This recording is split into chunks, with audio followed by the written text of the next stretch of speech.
В третьей лекции мы затронем вопрос о мифах истории, которые присутствуют в Казахстане. При этом стоит отметить, что под словом «миф» мы, конечно, имеем в виду такое примитивизированное, упрощенное представление о сложной реальности. Если мы будем изучать историю, мы всегда поймем, что никогда не было ничего просто. Все процессы, они были очень сложными. Все какие-то события, они также были очень сложными, и передать их очень трудно в упрощенном варианте. И поэтому часто историков упрекают в том, что они не могут популярно рассказать об истории.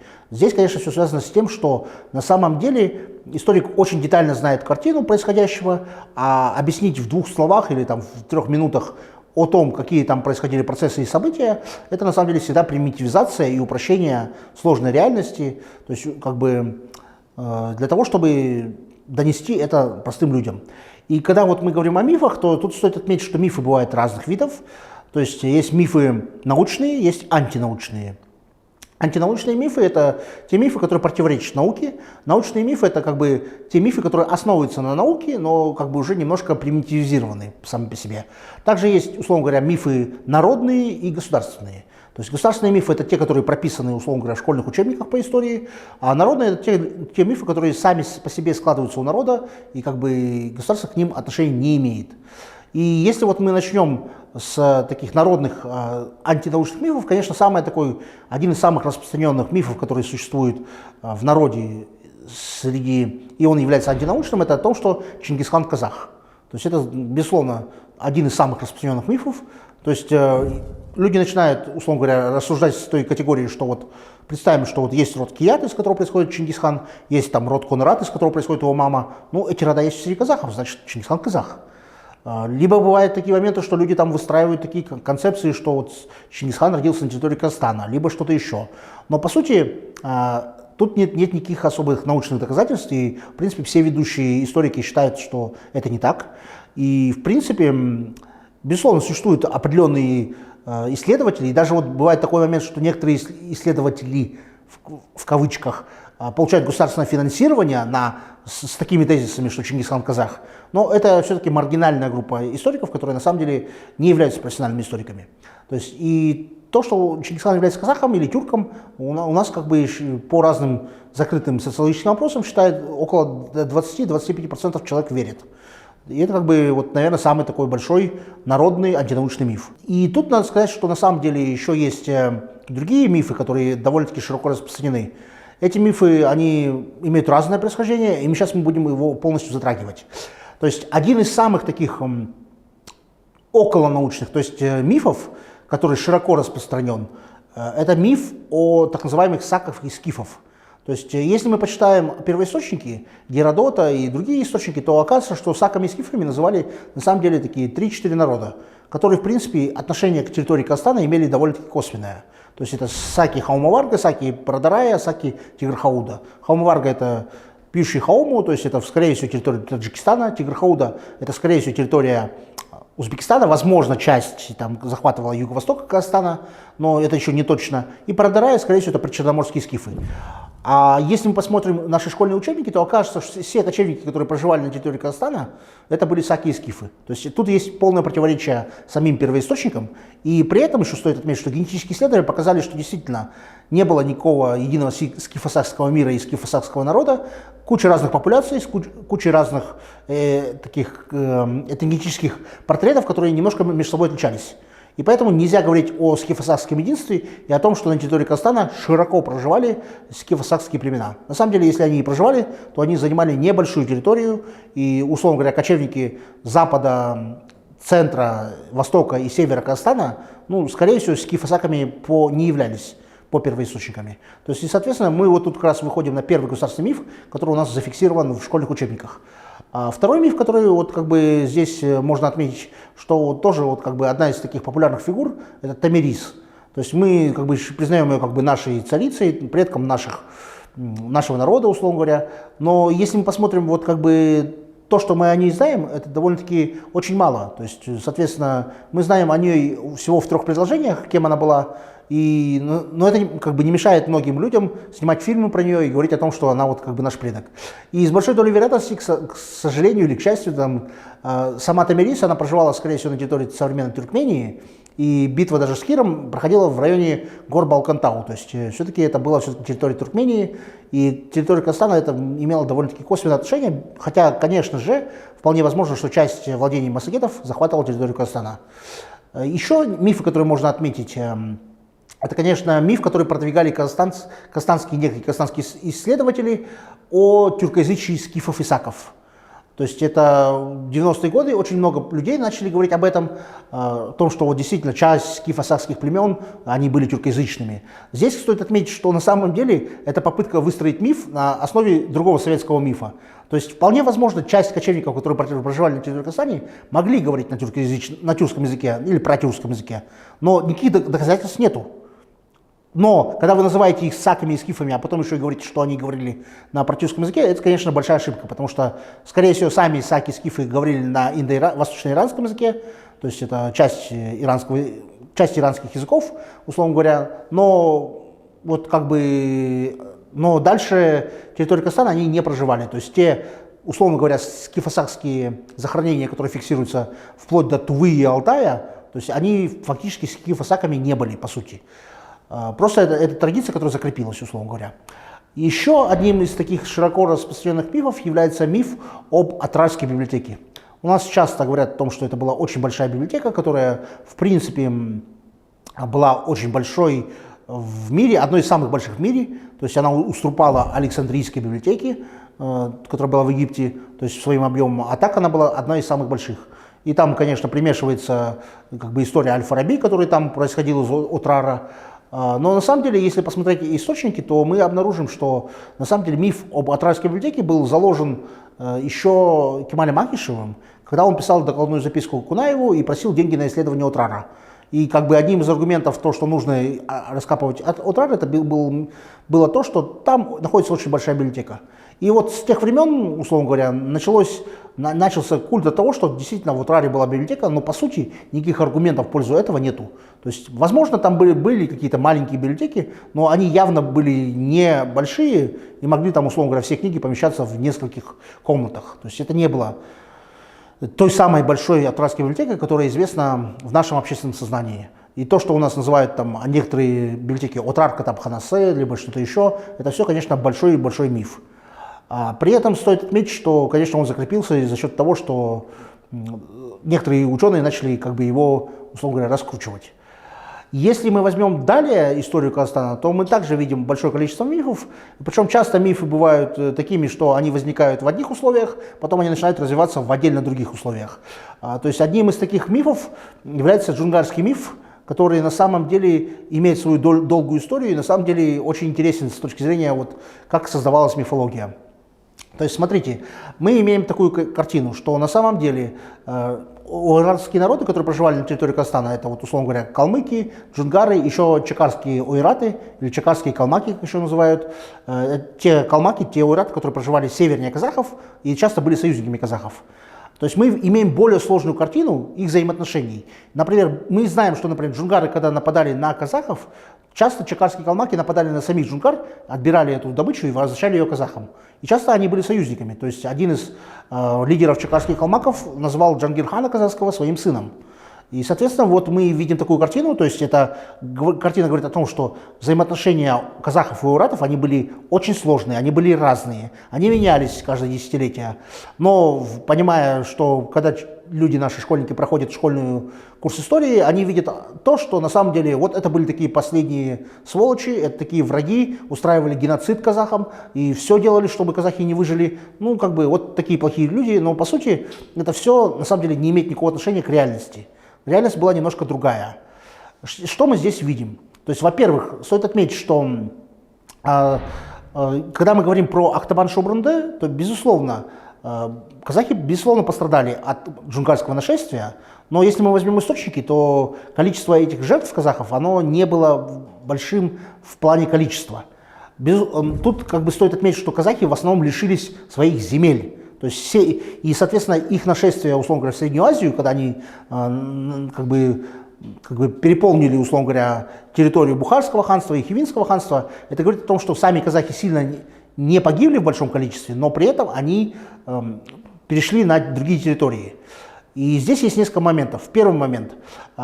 Существует миф о том, что казахов было 2 миллиона человек, и джунгарское нашествие уничтожило либо 40% этих казахов, либо 60% казахов. То есть, условно говоря, казахская степь по вот этим мифам, она была усыпана костьми, и когда казахи просто переставали существовать. Но если мы возьмем первоисточники, то оказывается, что казахов-то было не 2 миллиона в то время, а около 80 тысяч войска, то есть около 400 тысяч человек. То есть это небольшое количество, то есть это не 2 миллиона. Во-вторых, по потерям мы видим, что там сказано, что вот от 1 до 5 тысяч людей там пострадало, то есть из 80 тысяч. То есть это небольшой тоже момент. Здесь стоит отметить также, что на самом деле, конечно, главными жертвами джунгарского нашествия были среднежузовцы, то есть это средний жуз казахов, который сильно пострадал. И понятно, что родовые легенды среднего жуза, они широко сохранились, и когда стали создавать, условно говоря, новую национальную литературу в 20 веке, то часто вот эти легенды средних жузовских племен, они стали основой для национального канона.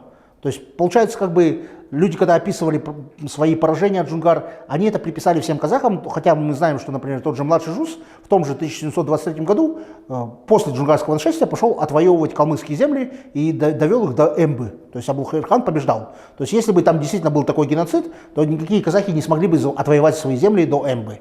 То есть, и вот это как бы здесь вот очень сложная картина. И, соответственно, здесь нужно гораздо более осторожно относиться вот к этому явлению.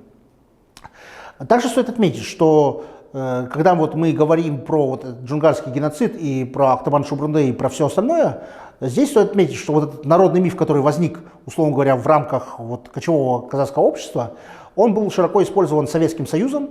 То есть в Советском Союзе создалась концепция, что на самом деле казахи были на грани вымирания, на грани уничтожения. Джунгары такие плохие, все хотели их уничтожить, да вот только пришла Российская империя и спасла казахов. То есть вот подала руку помощи, и после этого джунгары, конечно, перестали думать об уничтожении казахов.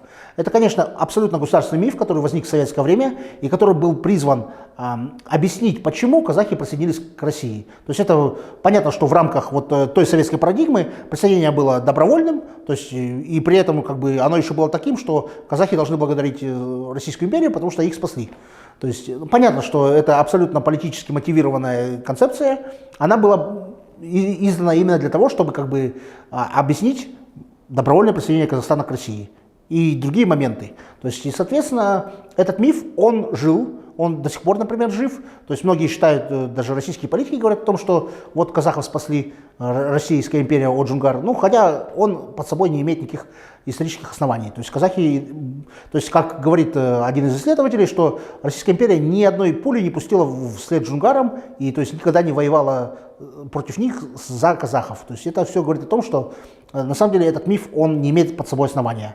А при этом стоит отметить, что здесь, когда мы говорим про этот миф, он, конечно, был выгоден и казахской стороне политической элите того времени, которая также получала образ такого внешнего врага, который вечно угрожал казахам. Хотя, если мы посмотрим, по сути дела, казахи как бы хоть и страдали от джунгар, но, получается, в исторической перспективе оказалось так, что казахи большей частью имеют большую территорию, и они больше выиграли от этих всех исторических событий, а потом джунгар, к сожалению, их осталось, во-первых, мало, они частью были уничтожены китайскими цинами, а частью как бы были раздроблены и живут уже раздроблены на территории как современного Китая, Синьцзяно-Уйгурского автономного округа, так и на территории современной Западной Монголии. Соответственно, их судьба гораздо была хуже, чем судьба казахов, которые на самом деле в 18 веке смогли сделать такую реконкисту, увеличив численность казахов с 400 тысяч человек до 2 миллионов. И в последующем эти 2 миллиона уже расплодились до больше 10 миллионов казахов, которые проживают на территории вообще всей Евразии, условно говоря. И вот этот миф, конечно, он имеет, конечно, такой самые глубокие корни, потому что он основан, во-первых, на народном мифе, потом этот народный миф был основан, закреплен школьной программой, в которой все это проговаривалось, и после того, как Советский Союз рухнул, все равно вот этот миф, он остался жив, там некоторые, то есть были дополнения, то есть появились новые образы, там некоторые, условно говоря, батыры казахские в 90-х, 2000-х годах сделали карьеру большую. То есть вот, например, Карасай Батыр, то есть он не был известен по войнам этим очень сильно, но именно в эпоху уже как бы независимости он стал одним из главных батыров, который воевал против джунгар. Хотя, конечно, то, что ему приписывают и описывают, часто не подтверждается. То есть, безусловно, он был батыром, был предводителем своего рода Шапрашты, но, скорее всего, жил он все-таки в 18 веке, а не в 17, как у нас считают. Также есть еще другие куча разных мифов, которые нам стоит еще обсудить. Отдельно стоит отметить, что существуют определенные мифы касательно вообще эпохи наших великих батыров, условно говоря, это 17-18 века. То есть это, безусловно, такая одна из героических страниц нашей истории, но там, безусловно, тоже есть большое количество мифов. Ну, наверное, конечно, самый первый миф, который можно взять, это, конечно, миф, который возник буквально на наших глазах с 90-х годов, это миф об Орбулакской битве. При том, что я говорю миф, это всегда примитивизированное понимание сложной реальности. Что мы имеем согласно этому мифу? Что вот данная битва между Джангиром и, условно говоря, джунгарскими захватчиками, она была в районе Орбулака, некого Орбулака. Далее там было 50 тысяч джунгар, которые напали на 600 человек казахов, которые, в принципе, смогли победить джунгар. Потому что еще к ним как бы шли на подмогу еще 20 тысяч человек, которые относились к Жалантосу. То есть, безусловно, этот миф, он основан все-таки на историческом источнике, то есть существует как бы этот источник. Помимо этого еще к этому мифу добавились сведения из такого одиозного мифологического источника, как Казыбек Таусарло, то есть он написал, то есть один из его потомков написал источник и выдал его за то, что этот источник был еще написан в 18 веке. Хотя это абсолютно неправда, уже большая часть ученых доказала, что этот источник он новодел, который возник в эпоху независимости. Согласно этому мифу мы получаем еще список неких батыров, которые вот реально участвовали в Орбулакской битве, и тот же Карасай Батыр из рода Шапрашты, он участвовал в этой битве, также Агынтай Батыр, условно говоря, из Аргынов, он также участвовал в этой битве. Но по сути, как бы, скорее всего, их там даже и не было, условно говоря. Во-первых, это потому что, скорее всего, по генеалогическим расчетам Карасай и Агынтай все-таки жили в 18 веке, это раз. А во-вторых, источник недостоверный. Ну и в-третьих, как бы надо говорить о том, что сама битва, она довольно-таки мифологизирована. То есть, во-первых, ее не стоит называть Орбулакской битвой, то есть мы не знаем, где она географически происходила, это вот главный момент. То, что действительно 600 человек Джангирхана остановили 50 тысяч войска джунгар, это есть такой момент, но при этом стоит отметить, что те новые сведения исторические, которые мы получаем, они говорят немножко о другом. То есть, во-первых, стоит отметить, что есть Аштарханинский источник, который был написан в 17 веке в Средней Азии, потом автор его ушел в Индию, и также, как бы, получается, сведения свои оставил и в Индии. То есть этот источник говорит о том, что на помощь казахскому хану Джангиру вышло 3 отряда по 20 тысяч. То есть один возглавлял Жалантос, второй возглавлял узбекский царевич Абдал-Азиз, и третий возглавлял некий вождь из племени Уйсун, то есть, который также есть у казахов. То есть, получается, к Джангиру шло 60 тысяч подкрепления.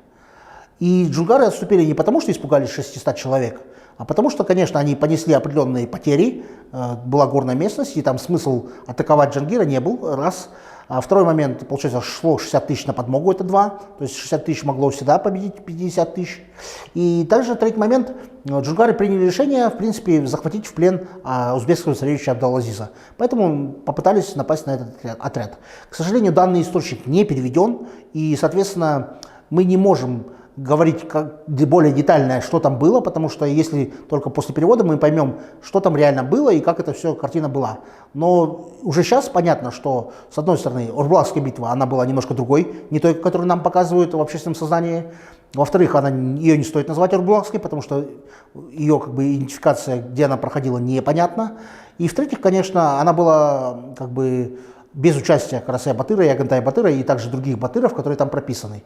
И, конечно, у нас большое количество ученых уже говорит о том, что, наверное, через лет 10 мы уже будем знать поименно список всех 600 человек, которые участвовали в этой Орбулакской битве. Хотя, конечно, кроме Джангирхана нам больше никто не известен из тех 600 человек, которые там стояли. Ну и помимо еще 3 руководителей отрядов по 20 тысяч, которые шли на подмогу.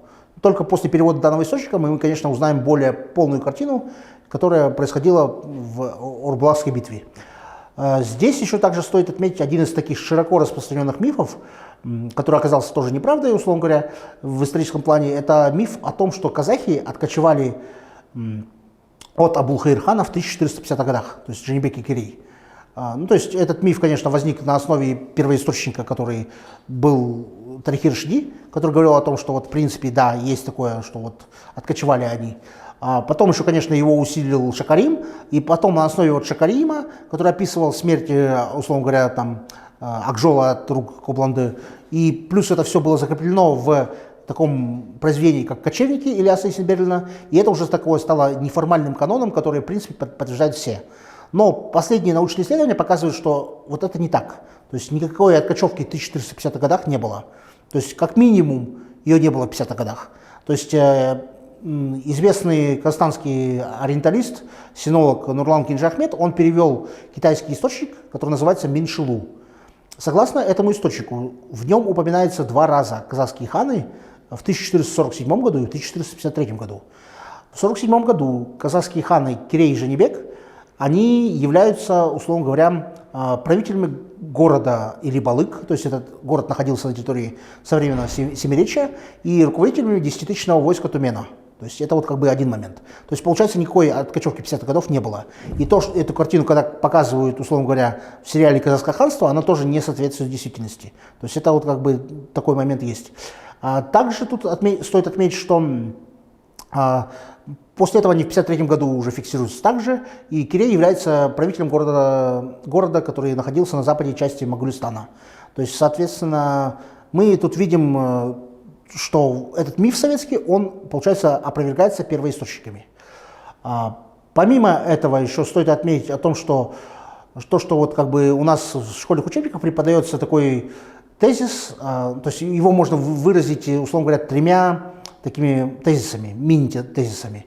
То есть, согласно этому тезису, у казахского ханства был предшественник, государство, которое называлось Акарда, которое, в принципе, существовало и являлось государством, условно говоря, Ардайжена, сына Джучи и старшего брата Бату, и его потомков. То есть, вот, как бы потомки Ардайжена правили в этом улусе, который назывался Акарда, и, соответственно, получается, как бы казахские ханы являются потомками Ардайжена. То есть тут уже доказано, что вот эти 3 тезиса, которые есть в наших учебниках, как в академической истории, так и в школьных учебниках по истории, они неверны. То есть, во-первых, Урус-хан, и это был прадед Джанибека Керея, он все-таки был по происхождению потомком Тука-Тимура. То есть того человека, который, в принципе, 13-й сын Джучи, а не Ардайжена. Это уже доказанный факт. Во-вторых, Акарда никогда не была государством, Акардой называлась резиденция ханов. То есть если мы возьмем казахский героический эпос, то мы видим, что от Бату до Аблай-хана, ну, как бы ставки этих людей называются Акардой.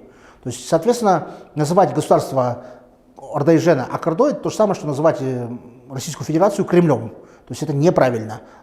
Или там называть Узбекистан Коксараем, как бы, условно говоря, как бы США называть Белым домом. Это неправильно, это как бы неверно вообще. И третий момент, конечно, что там, согласно этой концепции, как бы вот на западе улуса Джучи Золотой Орды жили татары, на востоке жили узбеки, и казахи произойдут от этих узбеков. Это неправильная тоже концепция, она не подтверждается, то есть на самом деле было единое население в этом улусе Джучи или Золотой Орде, которое называлось, одни называли узбеками, другие называли татарами, а на самом деле они имели свое родоплеменное как бы деление и как бы происхождение. То есть вот это тоже миф, получается, он до сих пор живет в наших школьных учебниках, и я надеюсь, все-таки через 2-3 года от него откажутся, когда будет уже как бы написана новая академическая история Казахстана. Вот помимо этого еще стоит отметить, что вот когда мы говорим про батыров, то у нас часто путают, как бы еще с советских времен, такого батыра, как Букенбай. Данный Батыр Бугенбай, ему приписываются большие действия, начиная, условно говоря, с Кызылкумского Курултая 1710 года, заканчивая там его делами вместе с Аблайханом, когда они крушили Джунгар. То есть это уже в 1750-х годах. То есть мы видим, что на самом деле вряд ли один человек мог участвовать в таком большом событии и быть военачальником на протяжении такого большого количества лет.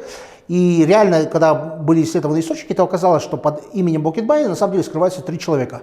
То есть это 3 человека, которые носили имя Бугенбай. То есть один был сподвижником Абулхаир-хана, то есть это Бугенбай Табын Второй был Бокенбай Канджикалы Аргын, сподвижник Аблайхана, и третий был Бокенбай Шакшак, который был как бы уже менее известен. То есть, соответственно, когда вот мы смотрим на улицу Бокенбая, мы понять не можем, какому батыру это посвящено. Потому что батыров было куча разных, в советское время их смешали в одну кучу. На самом деле это все-таки разные батыры, которые имеют разное происхождение, разные заслуги, разную биографию и разную судьбу. Поэтому как бы нужно четко понимать, что это все-таки разные батыры. Также стоит отметить, что вот, когда мы говорим про захоронение батыров, тут тоже у нас есть огромное количество мифов, которые происходят из таких разных как бы, событий, которые как бы, не могут быть подтверждены. То есть вот в Астане, в нашей столице, существует как бы, мавзолей Кабанбай-Батыра. То есть как бы если вот мы возьмем 18 век, то племя Кабанбая, Каракиреи, оно проживало вообще на территории Восточного Казахстана, Юго-Восточного Казахстана, на территории современного Китая, то есть оно жило там. То есть, и вот представим, что действительно он умер в 18 веке, и как бы есть ли смысл в 18 веке перевозить его тело с места, где он жил, на территорию непонятно куда, в Акмолинскую область? Абсолютно логично нету. То есть это нерациональный выбор. Зачем его везти туда, где его потомки не живут, родственников нету? То есть это вот как бы один момент. А второй момент, как бы, если бы он захотели его похоронить, то, скорее всего, похоронили в Туркестане, где у нас огромное количество нашей политической элиты лежит, и, соответственно, нужно еще как бы смотреть, кто там лежит. То есть это там, безусловно, там лежат выдающиеся люди, и, как бы, скорее всего, если бы повезли, то Кабанбая туда повезли бы. На самом деле, и когда вот мы говорим про вот мавзолей Кабанбая, который находится в Астане, скорее всего, этот мавзолей никакого отношения к Кабанбаю и Каракирею не имеет. То есть это не найманский мавзолей. Существует несколько разных версий, то есть по одной из версий этот мавзолей принадлежит другому представителю рода Найман, то есть который похоронен здесь, и как это стало называться мавзолеем Кабанбая, непонятно. А по другой версии данный мавзолей принадлежит Кабанбаю, но другому Кабанбаю. То есть, согласно этой версии, получается, данный Кабанбай был сыном Бокенбая Канджикалы, то есть Бокенбай Канджикалы был другом Кабанбая, назвал в честь своего друга своего сына, и вот это мавзолей как раз его сына, который также был Кабанбай-Батыром. Соответственно, вот мы видим, что на самом деле вот существует как бы три версии, причем первая версия, которая доминирует в нашем сознании, она абсолютно недостоверна, она не подтверждается источниками, и, соответственно, это еще дело будущего выявить действительно, кто там лежит. То есть это большой вопрос. Помимо этого, у нас как бы в Аиртауском районе Северо-Казахстанской области есть захоронение, то есть мавзолей двух батыров, это мавзолей Карасай-Батыра и Агынтай-Батыра. То есть, как мы знаем, что Карасай-Батыр это предок Нурсултана Айбишевича Назарбаева в 8-м колене, а Агынтай-Батыр, то есть точных пока ссылок нету, но многие исследователи говорят, что на самом деле Агынтай-Батыр это предок Сары Алпысовны Назарбаевой в 8-м колене также. И, соответственно, они там 8 поколений назад дружили между собой, были соратниками и умерли вместе, как говорится. Безусловно, данный концепт о том, что они дружили и воевали вместе, он, скорее всего, восходит как раз к сочинению Казабека Тасаурлы, который говорил о похождениях, условно говоря, и подвигах Карасай-Батыра. Но по сути своей, если вы как бы говорить о месте захоронения Карасай-Батыра, очень трудно. На самом деле, по Шижире, по исследованиям, по легендам, он действительно захоронен где-то на севере. Но где на севере, не было ясно.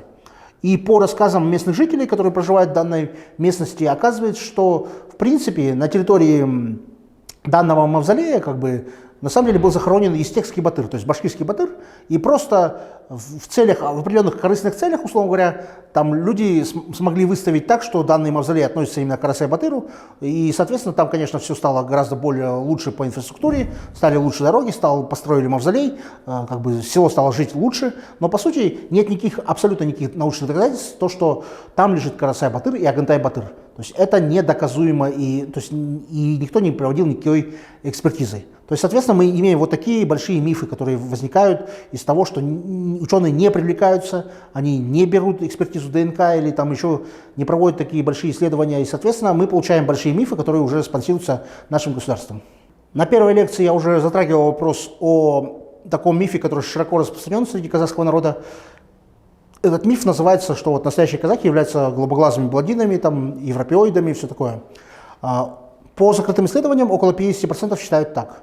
Я уже говорил о том, что данное исследование, то есть данный миф, он является научно обоснованным, но примитивизированным пониманием сложной реальности. То есть это то, что уже мы затрагивали. И то есть действительно это как бы, условно говоря, полуправда, но не вся правда. То есть помимо вот этих как бы предков, которые были европеоидами и голубоглазыми, у нас были еще куча других предков, которые на самом деле также являются большой массой и составляют 75% наших предков. А голубоглазые блондины, они составляют всего 25% наших предков. Поэтому как бы их абсолютизировать, выставлять на первый фон, конечно, это неправильно и не научно.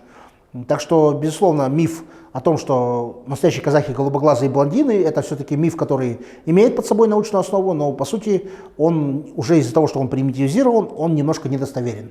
И как бы к нему нужно относиться так, чтобы понимать, где там правда, а где вот как бы немножко искажение из-за того, что был произведен такой научный рефрейминг, когда на первый фон был выдвинут как бы фигуры вот этих голубоглазых европеоидов, которые населяли территорию Казахстана, и как бы выдвижение их на первый фон имело под собой, конечно, политические дивиденды в рамках обоснования как бы принципа родства на основе крови. То есть наша территория принадлежит нам, потому что наши предки здесь жили. Это вот как бы главный момент, который действительно появился для того, чтобы как бы этот миф развился. Если мы возьмем еще мифы, то, наверное, сейчас набирает силу очень большой миф о захороненных людей в Туркестане. То есть, если мы возьмем списки захороненных людей в Туркестане, например, дореволюционный список, либо список советского времени, то мы обнаружим там 30-40 человек, 30-40 камней с именами людей, и которые, в принципе, довольно-таки широко известны, там, и их не так уж и много, на самом деле. Безусловно, под стенами мавзолея Ходжа Ахмеда Исави похоронено большое количество людей, но, скорее всего, даже если мы проведем большие генетические исследования, эти захоронения останутся, эти люди останутся без имен. То есть мы не сможем восстановить их имена, мы сможем, ну, условно говоря, сказать, например, кто они по родоплеменному составу, кому они ближе, как по митохондриальной ДНК, как по Y-хромосоме, так и по аутосомам, но установить их имена нам не будет возможности. Мы можем говорить о их именах только если вот имеем какие-то камни, которые можно прочесть. И, соответственно, если мы возьмем вот эти советские документы, то окажется 30-40 человек. Вот все люди, которые захоронены в Туркестане по сведениям первоисточников и сведениям, которые вот четко подтверждены. А сейчас же, вот если вы съездите в Туркестан и посмотрите тех людей, которые там захоронены, то вы обнаружите, что там уже список из более чем 200 человек. Больше, чем 200 человек там похоронено, и на самом деле непонятно сам механизм, как люди становятся как бы известными, то, что они там захоронены. То есть по отдельным сведениям, которые вот как со мной делятся коллеги, это происходит так, что вот как бы для того, чтобы признать, что человек захоронен под стенами Ходжа Ахмеда Исави, мавзолея, нужно, как бы, чтобы было написано 3 статьи научные про это, и как бы уже потом комиссия решает, захоронен ли он там или нет. Но по сути своей, если мы посмотрим в реальности как бы аргументы тех людей, которые говорят, что там вот у нас есть список 210 человек, которые там похоронены, то окажется, что никаких аргументов более нету. И во многом данный список захороненных там, он очень сильно мифологизирован. То есть, соответственно, нужно провести гораздо более глубокие научные исследования, чтобы выяснить, кто там захоронен и какое отношение он имеет к казахам и к конкретным периодам нашей истории. Потому что без таких глубоких изучений мы можем как бы попасть в просак. То есть, например, вот как бы там есть тезис, утверждающий о том, что вот некий казахский султан Кучук, он захоронен там. Это брат Ураз Мухаммеда, правителя Касимовского ханства, и предок, условно говоря, Барак Султана, который правил там в 18 веке. Но, по сути, если мы посмотрим первоисточники и посмотрим как бы вообще как бы аргументы в пользу того, кто там похоронен, то, скорее всего, это, конечно, хан Каракалпакский Кучук, который погиб в 17 веке. То есть и он явно не имеет никакого отношения к этому Кучуку, который является казахским чингизидом. То есть там возводились здания для ханов, но не для султанов. Султаны могли быть похоронены там рядом, но, скорее всего, отдельное здание бы они вряд ли получили. То есть это вот такой момент. Дальше, если мы возьмем тех людей, которые там захоронены, то, безусловно, там нужно исследовать. Потому что, например, есть прочтения современные, которые вот дают свою датировку, а есть прочтения, условно говоря, 19 века. И вот по опыту своему, когда вот мой коллега писал научную статью, оказалось так, что, в принципе, датировка, которая была в 19 веке, и датировка, которая сейчас, она отличается на целый век. То есть там люди неправильно прочитали. Ну, понятно, что в 19 веке сохранность камней была гораздо лучше, и, скорее всего, именно датировка 19 века, она более достоверна. Соответственно, вот исходя из этого всего вышесказанного, стоит отметить, что к списку захороненных людей в туркестанском мавзолее Ходжа Ахмеда Ясави стоит относиться довольно-таки как бы критично, потому что есть четкие доказательства, что там лежат вот эти около 40 камней, и то есть это люди, которые известны по камням и которые, в принципе, можно проследить.